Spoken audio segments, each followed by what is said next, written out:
যোৰহাট জিলা মুক্তিযুঁজাৰু ভৱনত সদৌ অসম কোচ ৰাজবংশী সন্মিলনীৰ যোৰহাট জিলা সমিতিৰ উদ্যোগত আৰু যুৱ সন্মিলনী মহিলা সন্মিলনী তথা আক্ৰাছু যোৰহাট জিলা সমিতিৰ সহযোগত বিশ্ব মহাবীৰ চিলাৰায়ৰ ৫১৬ সংখ্যক জন্ম জয়ন্তী গাম্ভীৰ্যপূৰ্ণভাৱে উদযাপন কৰা হয়। অনুষ্ঠানৰ আৰম্ভণিতে মহাবীৰ চিলাৰায়ৰ প্ৰতিচ্ছবিত বন্তি প্ৰজ্বলন আৰু মাল্যাৰ্পণ কৰা হয়। লগতে সুধাকণ্ঠ ডক্টৰ ভূপেন হাজৰিকা আৰু ইয়াৰামুথু জুবিন গাৰ্গৰ প্ৰতিচ্ছবিতো শ্ৰদ্ধাঞ্জলি জ্ঞাপন কৰা হয়। অনুষ্ঠানত সমাজৰ বিভিন্ন ক্ষেত্ৰত অৱদান আগবঢ়োৱা 4গৰাকী বিশিষ্ট ব্যক্তিক বিশেষভাৱে সম্বৰ্ধনা জনোৱা হয়। এই অনুষ্ঠানত বহুতো বিশিষ্ট ব্যক্তি উপস্থিত থাকে। সাংস্কৃতিক অংশ হিচাপে সঞ্জালীনা শইকীয়াই মনোমোহা নৃত্য পৰিৱেশন কৰি দৰ্শকৰ প্ৰশংসা লাভ কৰে। চিলাৰায়ৰ জন্মজয়ন্তী ৫১৬তম অনুষ্ঠিত কৰিছোঁ যোৰহাট জিলা মুক্তিযুঁজাৰু ভৱনত।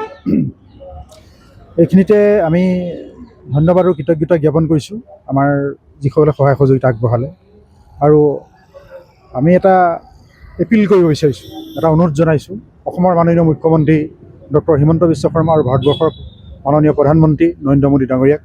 ইয়াৰ পৰা এটা আমি এপিল কৰিছোঁ অসমৰ সাংস্কৃতিক ৰাজধানী যোৰহাটৰ পৰা যিটো কথা যোৰহাটে প্ৰথমভাৱে তাৰপিছত অসমভাৱে বুলি এটা আমাৰ সুনাম আছে, সেয়েহে আমি ক'ব বিচাৰিছোঁ যে আমাৰ জনজাতিকৰণৰ যিটো প্ৰক্ৰিয়া, যিটো কথা অসমৰ মাননীয় মুখ্যমন্ত্ৰীয়ে আন্তৰিকতাৰে লৈ অনতিপলমে আৰু ইয়াক সমাধান কৰাৰ বাবে আমি অনুৰোধ জনাইছোঁ।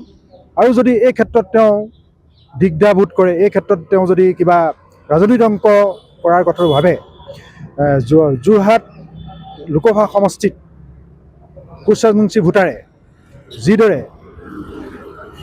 কোনো সাংসদক নিৰ্বাচিত কৰিব নোৱাৰিলেও হাৰি যোৱাৰ ক্ষেত্ৰত বিশেষ ভূমিকা পালন কৰে, সেইদৰে যোৰহাট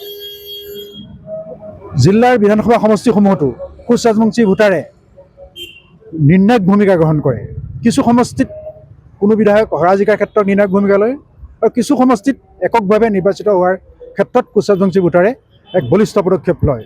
আৰু পৰৱৰ্তী 2024 বিধানসভা নিৰ্বাচন যিহেতু আহি আছে, যদি আমাৰ ডিমাণ্ড, আমাৰ যিটো লিগেল ডিমাণ্ড, আমি যিহেতু 1996 চনত জনজাতিকৰণৰ এবাৰ প্ৰমাণপত্ৰ পাইছোঁ, যি ক্ৰাইটেৰিয়া ভিত্তিত আমি 1996 চনত জনজাতিকৰণ পাইছিলোঁ, সেই একে ক্ৰাইটেৰিয়া ভিত্তিতেই পুনৰবাৰ আমাক জনজাতিকৰণ লাগে বুলি আমি কৈছোঁ, দিব লাগে বুলি আমি অনুৰোধ আৰু দাবী জনাইছোঁ। যদি এই ক্ষেত্ৰত তেওঁলোকে হুকা পিছলা কৰে, এই ক্ষেত্ৰত যদি কিবা ৰাজনৈতিক অংকত কথাটো ভাবে, তেতিয়াহ'লে আমি পৰৱৰ্তী 2024 নিৰ্বাচনত এই কথাটো আমি দেখুৱাই দিম। সময়ৰ খবৰ সময়ত পাবলৈ ফ'ল' কৰক টাইম অফ আছাম।